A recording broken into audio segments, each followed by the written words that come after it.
आज मैं आपको जो कहानी सुनाने जा रही हूँ, ये मेरी बचपन की कहानियों में से सबसे पसंदीदा कहानी है।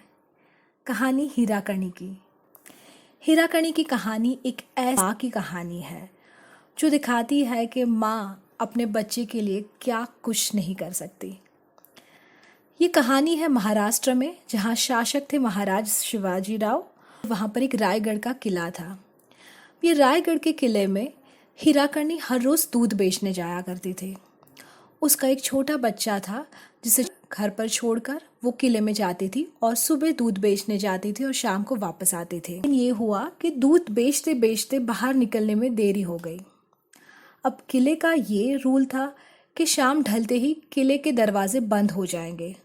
न बाहर से कोई अंदर आ सकता है, न अंदर से कोई बाहर जा सकता है।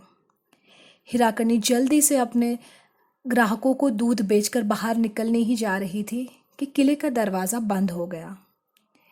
हीराकणी चिंतित हो गई। घर में उसका छोटा सा बच्चा था, वो भूखा था, उसके बगैर वो कैसे रात गुजारेगा।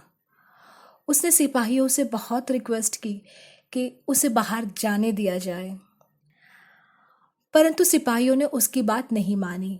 वो राजा की आज्ञा का उल्लंघन नहीं कर सकते थे। सिपाहियों ने दरवाज़ा खोलने से मना कर दिया।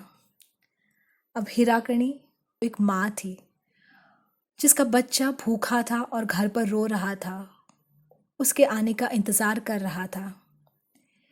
हीराकणी ने इधर उधर देखा, पर उसे बाहर निकलने का कोई रास्ता नज़र नहीं आया। तभी अचानक हीराकणी ने किले को लांघने की सोची। किला जो पहाड़ियों से घिरा हुआ था, लांघ कर निकलना जैसे नामुमकिन था। लेकिन हीराकणी ने के सामने उसका भूखा बच्चा था। उसने अपनी जान की परवाह ना करते हुए वो किले को लांघने की ठानी।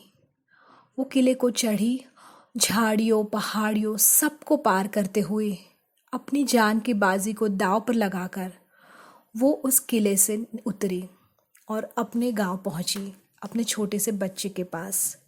दूसरे दिन जब शिवाजी महाराज को ये पता चला तो उन्होंने हीराकणी को बुलाया और उसको उसका सम्मान किया, उसके इस साहस को सराहा। ये कहानी हमें दिखाती है कि माँ का प्यार क्या होता है। अपने बच्चे के लिए माँ जान पर भी खेल जाती है। और मैं आशा करती हूँ कि आप अपने बच्चों को भी ये कहानी सुनाएंगे और उन्हें ज़रूर पसंद आएगी।